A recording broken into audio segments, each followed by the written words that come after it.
She left me in Cozumel. Again. The cruise ship horn bellowed, the sky an empty bruise of gray. I watched the dock shrink, her figure absent. Just like last time. Just like she promised she wouldn't do. Before the trip, I'd warned her, quietly, without anger, "Don't forget me at a port again." She'd laughed, said it was an accident last time, too many margaritas, too much sun. But as the island disappeared and my phone pinged with her message, "Have fun in Jamaica," I knew. This wasn't forgetfulness. It was contempt, dressed as carelessness. The kind you feel in your bones long before you name it. I sat on the balcony of the cabin we'd booked to rekindle things, the sea folding itself endlessly beneath me. I didn't rage, I didn't panic, I simply stopped pretending. That night, as waves broke against the hull, I drafted an email to her father. Subject line, Trust Inquiry, Section 8.3. And by morning, the auditors were already awake. Our marriage had always been a performance. Her stage, my silence. She liked being seen. The woman with the perfect life, the rich father, the compliant husband who smiled on cue. I was background music to her spotlight. But somewhere between our anniversaries and her endless girls' trips, the silence began to echo. I'd find new perfume on her clothes, restaurant receipts from cities she never mentioned. At first, I dismissed it. Everyone drifts, I told myself. People get tired, distracted. But then came the credit card charges, jewelry stores, private lounges, hotel suites billed under false initials. She thought I wouldn't notice. She was right. I didn't say anything, not yet. Because while she performed love, I began performing calm. Behind that calm, I studied everything.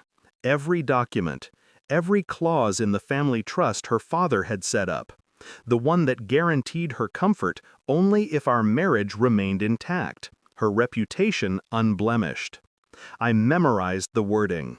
Any conduct deemed deceitful or reputationally compromising. Deceit.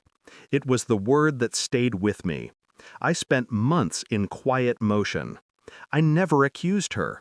I just watched.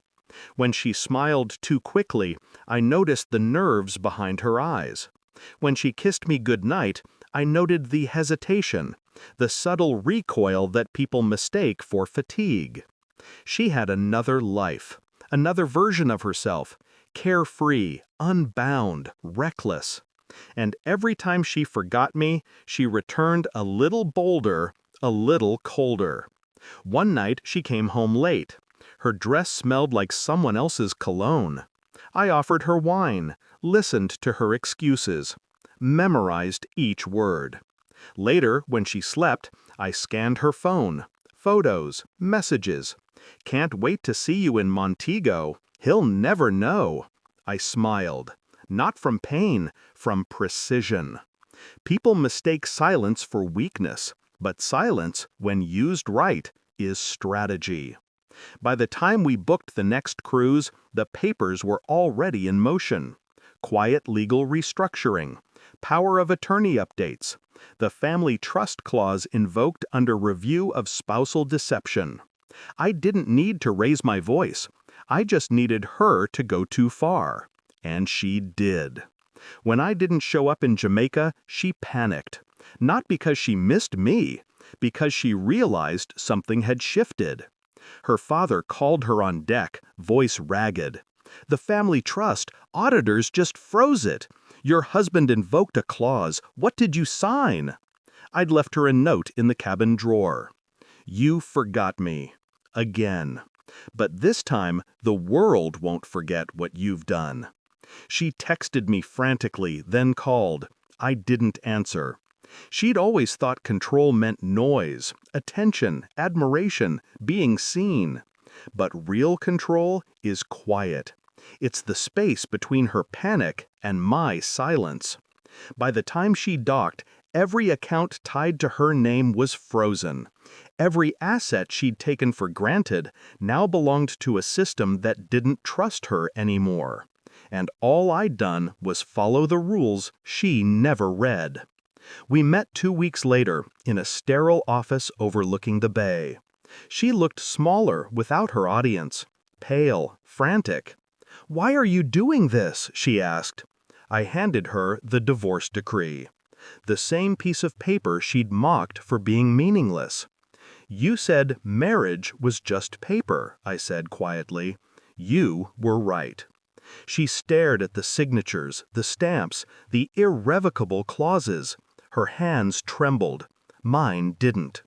I watched her try to speak, to twist the narrative back to pity. But there was no script left for her to perform. I'd already rewritten the ending. I took a walk after the meeting.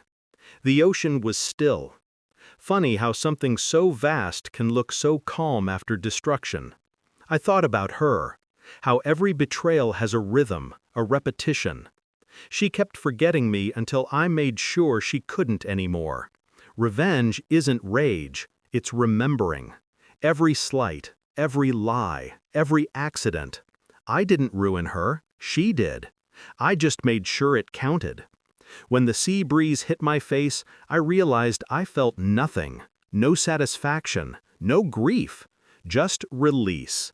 Because when she left me at that port, she thought I'd be stranded.